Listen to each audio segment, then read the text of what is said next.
والقلب لغيره لم 17 minutes past 9. You are listening to Sabah al Muslim on Radio Islam International. The UN is warning of a worsening crisis in South Sudan as the peace process falters.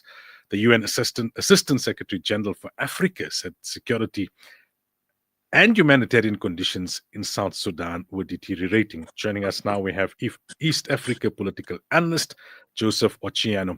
Joseph, good morning to you and welcome to Radio Islam International. Thanks for having me. Obviously, sadly, over sad stories on Africa as usual. Unfortunately, I mean, paint a picture for our listeners in terms of the humanitarian condition in South Sudan. It is bad in South Sudan. It is bad across this region, but South Sudan particularly, it's extremely difficult to tell why it should really be this. But if I gave you the context, for a population of about 12 million, people play with the figures, but being a neighboring country and a neighboring community, I can tell you that possibly up to a quarter of the population are displaced or possibly, almost certainly, refugees in neighboring countries and other spaces.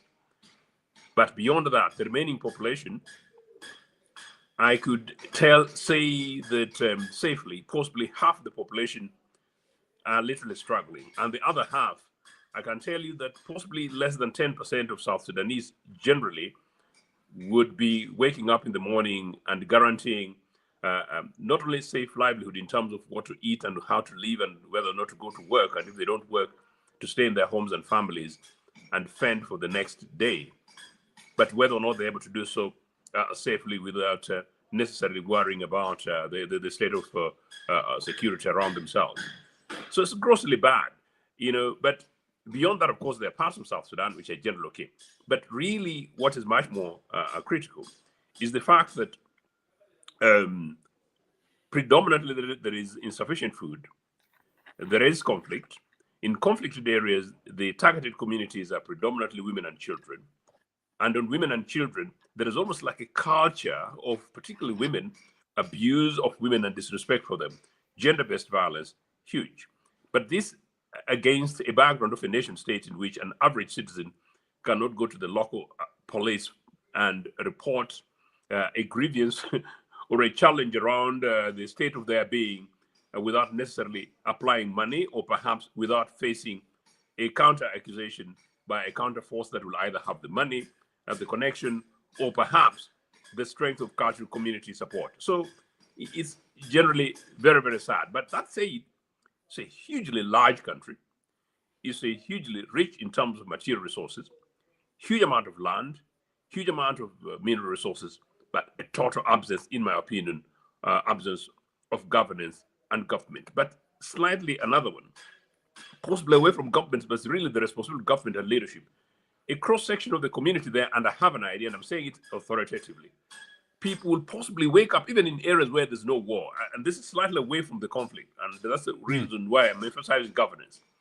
There are communities with a huge amount of land, but the culture of this is really maybe an outturn of the war and long-term conflict with the mother Sudan before the breakup, where people will possibly not necessarily wake up to go and till the land and make the best use of it. It's possibly not surprising that now the US and others are thinking that this is now a garden for cultivation, meaning in the absence of leadership at the top, government, in the absence of local government that are functioning, in the absence of cultures that work, that meaning that the systems that operational function like in average nation state, let alone an average community. It's as if a whole nation, predominantly 50% or thereabout, are people on their own. Extremely sad. But sad for the youngest nation, sad for a nation that is that substantially endowed.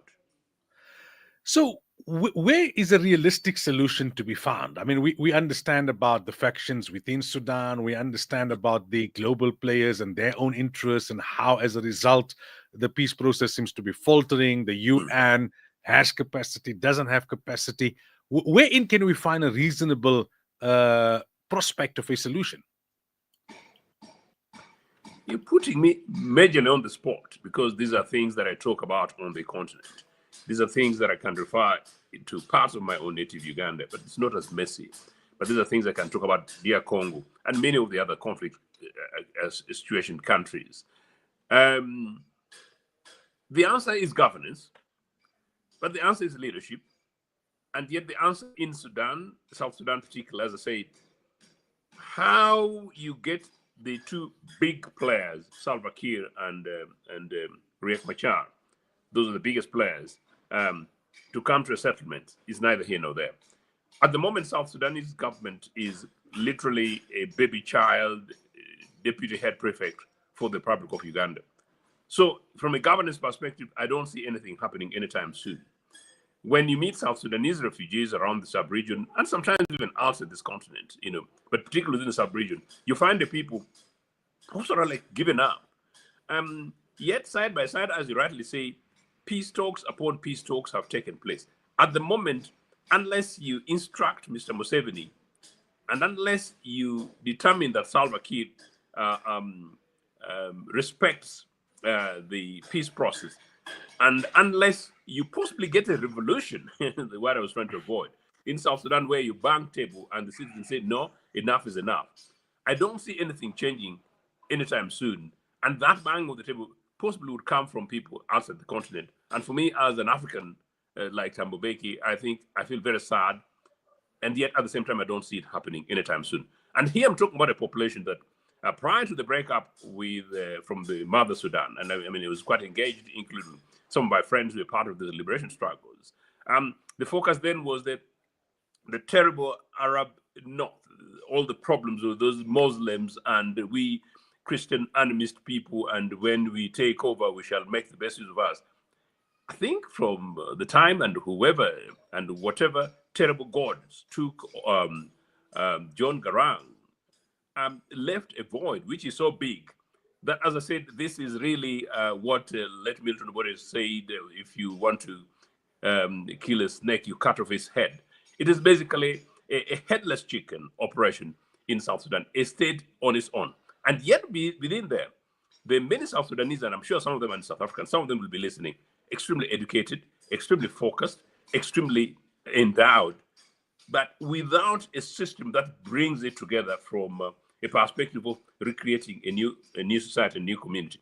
People are basically held hostage by guys at the top who are basically gun wielding, and at the moment, the biggest gun wielder is Salva Kiir, who's in charge, backed by the Republic of Uganda. I don't see that really changing anytime soon. Now, the people in the middle are way really from people who are also involved in violence. You'll be told about gang violence and people who are transporting food from Kenya, Uganda. They're waylaid by people. That is absolutely true. But those really are not the people. These are people who are part of an establishment that they know not anything except that. They need to be able to find a direction. I think Africa needs a big person, a big man and a woman to bang the table in South Sudan, just like we talk about Congo and everywhere else, and see, guys, I think enough is enough. South Sudan, as it is at the moment, it's almost certainly unlikely that they will be able to sort this thing out themselves. The population of South Sudan is not like the population of Sudan, Mother Sudan, generally revolutionary, if you like, and I think South Sudanese will not like this. If you see the civil society population of Sudan, and you see the civil society population of South Sudan, you'd imagine that the Sudanese civil society would do better, and they do better. And yet at the time when you're faced by powers at the top with big guns and backed by regional powers and backed by global powers, you as an average citizen, you're on your own. Absolutely. Joseph, thank you so much for your time and for giving us your perspective and analysis. We really appreciate it. Thanks for having me. Have a great day. Go well. You too. That's East Africa political analyst Joseph Oshiano talking to us about the UN warning of the worsening crisis in South Sudan as the peace process falters. We're going to close with the report